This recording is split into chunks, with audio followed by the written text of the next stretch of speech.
ଅବଲକରା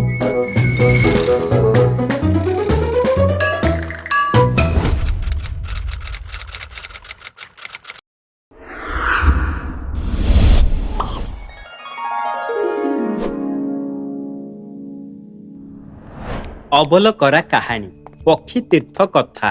ସାମନ୍ତ ଅବଲକରାକୁ ସାଙ୍ଗରେ ଧରି ସେଠାରୁ ଯାଉ ଯାଉ ଗୋଟିଏ ଦେଶରେ ପହଞ୍ଚିଲେ। ସେ ଦେଶର ଲୋକଗୁଡ଼ାକ ତେଲୁଗୁ ବିନା ଅନ୍ୟ କିଛି ଭାଷା ଜାଣନ୍ତି ନାହିଁ। ଭାଷା ନ ବୁଝିବାରୁ ବଡ଼ ଅଡ଼ୁଆ ପଡ଼ିଲା। ହେଲେ ମଧ୍ୟ କ'ଣ କରିବେ? ପକ୍ଷୀ ତୀର୍ଥ ନାମକ ଗୋଟିଏ ମନୋହର ଜାଗା ଥିଲା। ସେହିଠାରେ ବସା ପାଡ଼ିଲେ। ସେ ଦିନ ଆଉ ରୋଷେଇ ନ କରିପାରି ଗୁଜୁଳାରୁ ଚୁଡ଼ା ଛତୁଆ ଚିନି ବାହାର କରି ଜଳଖିଆ କଲେ। ହାଲିଆ ଲାଗିଲାରୁ ସାମନ୍ତ ମୃଗଛାଲ ଉପରେ ଟିକେ ବିଶ୍ରାମ କରୁଅଛନ୍ତି। ଦିନ 2 ପ୍ରହରରୁ ଅଧିକ ହୋଇଗଲାଣି। ତାଙ୍କର ଗୋଡ଼ ମୋଡ଼ୁଅଛି। ଏହି ସମୟରେ ସେ ଦେଖିଲା ଯେ ସେହି ନିକଟରେ ଗୋଟିଏ ବଡ଼ ଅକର୍ମଶିଳା ପଥର ଅଛି।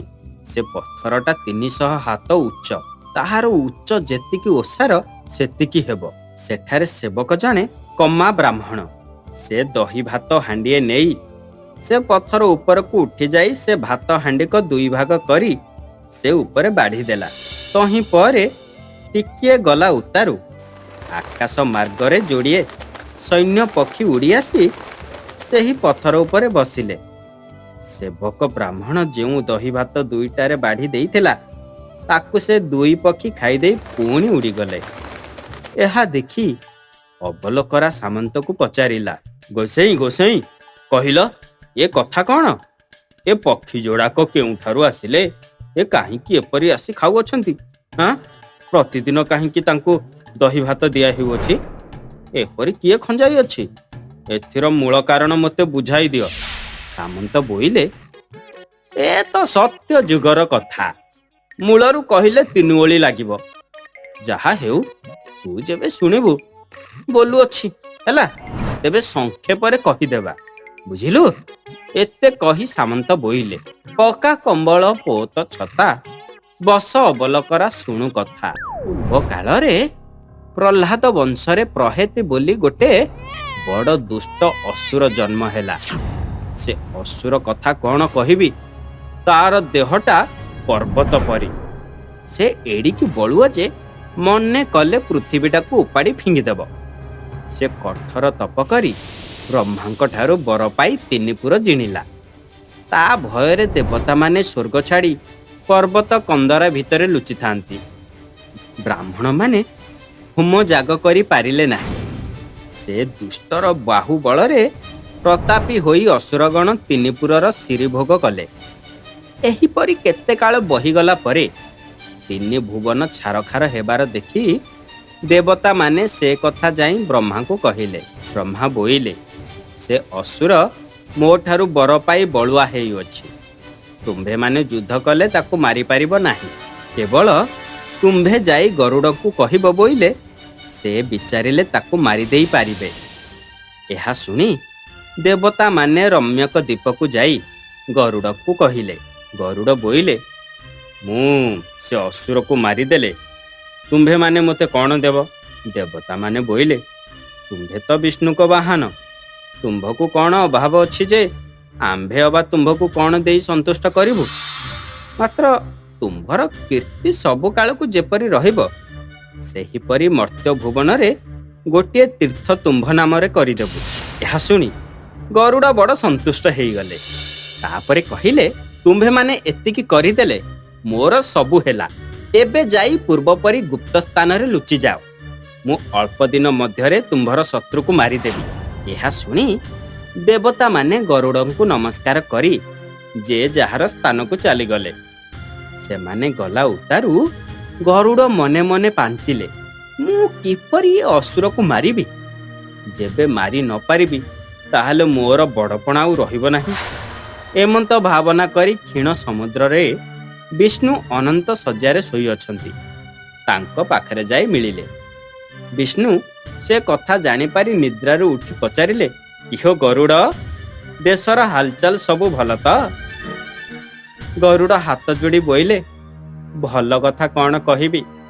ଦେବତାମାନେ ସ୍ୱର୍ଗ ଛାଡ଼ି ଗିରିକନ୍ଦରରେ ଲୁଚି ଅଛନ୍ତି। ମନୁଷ୍ୟମାନେ ଘରୁ ବାହାରି ପାରୁନାହାନ୍ତି। ପାତାଳ ଲୋକେ ଗାତରେ ପଶି ଅଛନ୍ତି। ଋଷିମାନେ ଯଜ୍ଞ ପାଶୋରି ଦେଲେ। ଯାହା ବୋଲନ୍ତି ଅବିବେକ ହେଲେ ଘର ନାୟକ, ପଥର ମଳଇ ପାରୁଡା ପୋକ। ସେହିପରି ଆପଣ ପୃଥିବୀ ପାଳକ ହୋଇ ନିଶ୍ଚିନ୍ତରେ ଶୋଇଅଛନ୍ତି। ସଂସାରର ଭଲ କିଏ କରିବ ଯେ ସେ କଥା ମୋତେ କାହିଁକି ପଚାରୁଅଛନ୍ତି? ଏହା ଶୁଣି ବିଷ୍ଣୁ ଟିକିଏ ନିର୍ବେଦ ହୋଇ ବୋଇଲେ, ଦିଗପାଳମାନେ, ଭୂପାଳମାନେ, ଗୃହପାଳମାନେ ଥାଉ ଥାଉ ଏପରି ବିପରୀତ କଥା କାହିଁକି ଘଟିଲା? ଗରୁଡ଼ ବୋଇଲେ, ପ୍ରହେତି ଅସୁର ବ୍ରହ୍ମାଙ୍କ ଠାରୁ ବର ପାଇ 3 ପୁର ଜିଣିଲା। ତାକୁ କେହି ମାରି ପାରୁନାହାନ୍ତି। ଏଥକୁ ଆପଣ ଶୀଘ୍ର ଉପାୟ ଚିନ୍ତା କରନ୍ତୁ। ବିଷ୍ଣୁ ବୋଇଲେ, ସେ ଯେବେ ବ୍ରହ୍ମାଙ୍କ ଠାରୁ ବର ପାଇଅଛି, ତାହେଲେ ତାହାର ମୃତ୍ୟୁଭେଦ ନ ପାଇଲେ ଆମ୍ଭେ ମଧ୍ୟ ତାକୁ ମାରିପାରିବୁ ନାହିଁ। ତେଣୁ ଲକ୍ଷ୍ମୀକୁ ଡାକି ପଚାରିଲେ। ଲକ୍ଷ୍ମୀ ବୋଇଲେ, ପାତାଳ ଭୁବନରେ କୁଲିକ ନାଗର ଝିଅ ଅବିବାହୀ ହୋଇ ରହିଅଛି। ସେ କନ୍ୟା ଗର୍ଭରେ ଗରୁଡ଼ ଯେବେ ଯୋଡ଼ିଏ ସୈନ୍ୟ ପକ୍ଷୀ ଜନ୍ମ କରାଇବେ, ତାହା ହେଲେ ସେ ପକ୍ଷୀ ଯୋଡ଼ାକ ଯୁଦ୍ଧ କଲାବେଳେ ତୁମ୍ଭ ପାଖରେ ଥିବେ। ତୁମ୍ଭେ ବାବଲ ସ୍ୱରରେ ପ୍ରହିତ ଅସୁରକୁ ମୋହ କରି ପକାଇଦେବ। ସେତିକି ବେଳେ ସେ ପକ୍ଷୀ ଦୁହେଁ ଉଡ଼ିଯାଇ ସେ ଅସୁରର 2 ଭୁଜକୁ ଥଣ୍ଟରେ ଭିଡ଼ି ଉପାଡ଼ି ନେବେ। ଅସୁରର କାନ୍ଧଶିରା ଭିତରେ ଅମୃତ କୁଣ୍ଡଳିନୀ ଅଛି। ସେ ତାହା ବ୍ରହ୍ମାଙ୍କ ଠାରୁ ପାଇ ସେହିଠାରେ ଗୁପ୍ତ କରି ରଖିଅଛି। ଅମୃତ କୁଣ୍ଡଳିନୀ ପ୍ରଭାବରୁ ସେ ମରୁନାହିଁ।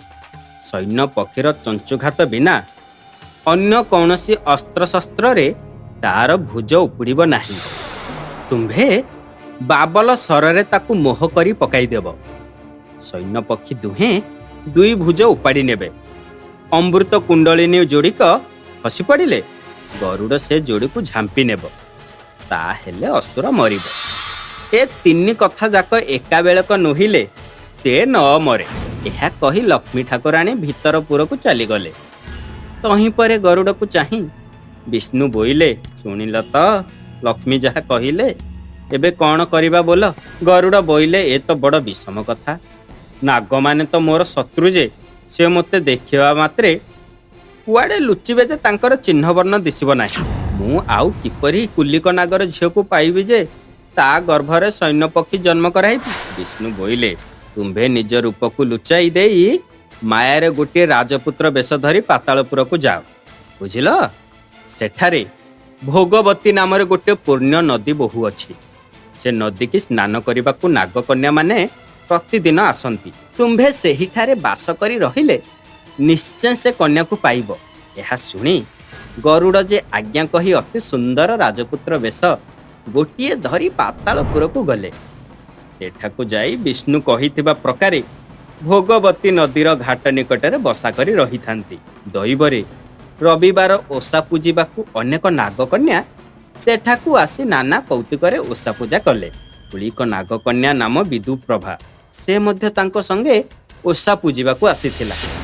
ପୂଜା ଶେଷରେ ବାହୁଡ଼ିଲା ବେଳକୁ ତା ଦୃଷ୍ଟି ସେହି କପଟ ବେଶଧାରୀ ରାଜପୁତ୍ର ଉପରେ ପଡ଼ିଲା। ଗରୁଡ଼ ତ ବିଷ୍ଣୁଙ୍କ ଆଜ୍ଞାରେ ମନୋହର ରୂପ ଧରିଥିଲା। ତାଙ୍କର ସୌନ୍ଦର୍ଯ୍ୟ ଦେଖି ସେ କନ୍ୟାର ପାଦ ଚଳିଲା ନାହିଁ। ତେଣୁ ସଖୀମାନଙ୍କୁ କହିଲା, ମୋର ବେକରୁ ମଣିରତ୍ନ ହାରଟି କୁଆଡ଼େ ପଡ଼ିଗଲା, ମୁଁ ଯାଉଛି ଖୋଜିବି। ତୁମ୍ଭେମାନେ ଟିକିଏ ଥାଅ, ନୋହିଲେ ଚାଲିଯାଅ। ମୁଁ ହାରଟି ପାଇଲେ ଯିବି। ଏହା ଶୁଣି ସେମାନେ ବୋଇଲେ, ତୋର ତୁ ହାର ଖୋଜୁଥା, ଆମେ ଯାଉଛୁ। ଏତେ ବୋଲି ସେମାନେ ଚାଲିଗଲେ। ବିଦୁପ୍ରଭା ହାର ଖୋଜିବ କ'ଣ? ହାର ବଦଳରେ ନାଗର ଖୋଜିବାକୁ ଯାଇ ସେହି ରାଜପୁତ୍ର ନିକଟରେ ମିଳିଲା। ଦୁହେଁ ଦୁହିଁଙ୍କ ରୂପରେ ମୋହିତ ହୋଇ ଗାନ୍ଧର୍ବ ମତରେ ବିବାହ ହୋଇ ପଡ଼ିଲେ। କ୍ଷୀରରେ ନୀର ମିଶିଲା ପରି ଦୁହିଁଙ୍କର ମନ ମିଳିଯିବାରୁ ଦୁହେଁ ନାନାଦି କୌତୁକରେ ବିବାହ କଲେ। ଗରୁଡ଼ ତ ବ୍ରହ୍ମଜ୍ୟୋତି ଅଟନ୍ତି। ତାଙ୍କ ସହିତ ବିହାର କରିବାରୁ ସେ କନ୍ୟା ଗର୍ଭବତୀ ହୋଇ ସେହି କ୍ଷଣି ଯୋଡ଼ିଏ ସୈନ୍ୟପକ୍ଷୀ ଜନ୍ମ କଲା। ତାହା ଦେଖି ବିଦୁପ୍ରଭା ଚକିତ ହୋଇ ସେ ରାଜପୁତ୍ରଙ୍କୁ ପଚାରିଲା, ତୁମ୍ଭେ କିଏ? ମୁଁ ତୁମ୍ଭର କୁଳଗୋତ୍ର ନ ଜାଣି ତୁମ୍ଭ ସଙ୍ଗେ ପ୍ରୀତି କଲି ଯେ ଏବେ ବଡ଼ ହଟହଟା ହେବି ପରା। ତୁମ୍ଭେ ଯେବେ ମନୁଷ୍ୟ ଜାତି ହୋଇଥାନ୍ତ, ତାହେଲେ ତୁମ୍ଭ ଔରସରେ ପକ୍ଷୀ ସନ୍ତାନ ଯୋଡ଼ିଏ କାହିଁକି ଜନ୍ମ ହୁଅନ୍ତେ? ଏହା ଶୁଣି ଗରୁଡ଼ ନିଜ ରୂପ ଧରି ବୋଇଲେ, ପ୍ରିୟେ, ମୁଁ ପକ୍ଷୀରାଜ ଗରୁଡ଼। ତୁମ୍ଭେ ମୋର ପ୍ରିୟବତୀ ହୋଇ କୃତାର୍ଥ ହୋଇଅଛ। ତୁମ୍ଭର ଏ ପୁତ୍ର ଦୁହେଁ ଦେବ କାର୍ଯ୍ୟ କରି ସୃଷ୍ଟି ଥିବା ଯାକ ପୂଜା ପାଇବେ। ଏବେ ତୁମ୍ଭେ ଯାଇ ତୁମ୍ଭର ପିତାଙ୍କୁ ଏହି କଥା ଜଣାଅ। ଆହୁରି ତାଙ୍କୁ କହିବ, ଗରୁଡ଼ ତୁମ୍ଭଠାରେ ବଡ଼ ପ୍ରସନ୍ନ ହୋଇଅଛନ୍ତି। ଏହା ଶୁଣି ସେ କନ୍ୟା ତତ୍କ୍ଷଣେ ଯାଇ କୁଳିକ ନାଗକୁ ଚଳିଥିବା କଥା ଯାକ ସବୁ ଜଣାଇଲା। କୁଳିକ ଏ କଥା ଶୁଣିବା ମାତ୍ରେ ବଡ଼ ଆନନ୍ଦିତ ହୋଇ ଅନେକ ସମ୍ଭାର ଘେନି ଗରୁଡ଼ଙ୍କ ନିକଟରେ ମିଳିଲେ। ଗରୁଡ଼ ସିନା ନାଗମାନଙ୍କୁ ଦେଖିଲା ମାତ୍ରେ ଖାଇ ଦେଉଥାନ୍ତି, ଏବେ କୁଳିକ ତାଙ୍କର ଶ୍ୱଶୁର ହେବାରୁ ତାଙ୍କୁ ନମସ୍କାର କରି କହିଲେ, ତୁମ୍ଭେ ଆଉ ମୋତେ ଭୟ କର ନାହିଁ। ମୁଁ ଏହି ସନ୍ତାନ ଯୋଡ଼ିକୁ ନେଇ ଯାଉଅଛି, ଦେବ କାର୍ଯ୍ୟ କରିବି। ଏହା କହି ସେ ସୈନ୍ୟପକ୍ଷୀ ଯୋଡ଼ିକୁ ଆଣି ବିଷ୍ଣୁଙ୍କ ନିକଟରେ ମିଳିଲେ। ଗରୁଡ଼ ସଙ୍ଗରେ ସୈନ୍ୟପକ୍ଷୀ ଯୋଡ଼ିକୁ ଦେଖି ବିଷ୍ଣୁ ଅତି ଆନନ୍ଦିତ ହୋଇ ପଚାରିଲେ, କିହୋ ଗରୁଡ଼, କାର୍ଯ୍ୟସିଦ୍ଧି ହେଲା କି? ଗରୁଡ଼ ବୋଇଲେ, ଆପଣଙ୍କ ଆଜ୍ଞାରେ କ'ଣ ହୋଇ ନପାରେ ଯେ ଏ ଗୋଟେ ବଡ଼ କଥା କି? ଏବେ ମୋ କାନ୍ଧରେ ବିଜେ କର, ଅସୁରଙ୍କୁ ବଧ କରି ପୃଥିବୀର ଉଶ୍ୱାସ କରିବା। ଏହା ଶୁଣି ପ୍ରଭୁ ଗରୁଡ଼ କାନ୍ଧରେ ବିଜେ କଲେ। ସୈନ୍ୟପକ୍ଷୀ ଦୁହେଁ ତାଙ୍କ ସଙ୍ଗେ ସଙ୍ଗେ ଥାଆନ୍ତି। ବିଷ୍ଣୁ ପ୍ରହେତି ଅସୁରର ରାଜଧାନୀ ନିକଟକୁ ଯାଇ ଶଙ୍ଖଧ୍ୱନି କଲେ। ତାହା ଶୁଣି ପ୍ରହେତି କ୍ରୋଧରେ ପ୍ରଜ୍ୱଳିତ ହୋଇ ଅସୁରଗଣକୁ ଧରି ଯୁଦ୍ଧ କରିବାକୁ ବାହାରିଲା। ବିଷ୍ଣୁ ତାଙ୍କର ଚକ୍ରକୁ ପେଶିଦେଲେ ଯେ ଅସୁର ସୈନ୍ୟରେ ଯେତେ ବଡ଼ ବଡ଼ ଯୋଦ୍ଧା ଥିଲେ ତାଙ୍କର ମୁଣ୍ଡ ଯାକ ସେ ଚକ୍ର କାଟି ପକାଇଲେ। ବାକି ଥୋକେ ଅସୁର ଚକ୍ରର ତେଜ ନ ସହି ପ୍ରାଣ ବିକଳରେ ପଳାଇଗଲେ। ତାହା ଦେଖି ପ୍ରହେତି ଚନ୍ଦ୍ରଙ୍କୁ ରାହୁ ଘୋଟିଲା ପରି ବିଷ୍ଣୁଙ୍କୁ ଘୋଟି ଆସିଲା। ଅସୁର ରାଜାର ପ୍ରତାପ ଦେଖି ବିଷ୍ଣୁ ବାବଲ ସର ପ୍ରହାର କରି ତାକୁ ମୋହ କରି ପକାଇଦେଲେ। ସେତିକି ବେଳେ ସୈନ୍ୟ ପକ୍ଷୀ ଦୁହେଁ ଉଡ଼ିଯାଇ ତାର ଭୁଜ ଯୋଡ଼ାକୁ ଥଣ୍ଟରୁ ଉପାଡ଼ି ନେଇ ଉଡ଼ି ପଳାଇଲେ। ଭୁଜ ଦୁଇଟା ଉପୁଡ଼ି ଯିବାରୁ ତାର କାଖ ସନ୍ଧିରୁ ଅମୃତ କୁଣ୍ଡଳିନୀ ଯୋଡ଼ିକ ଖସି ପଡ଼ିଲା।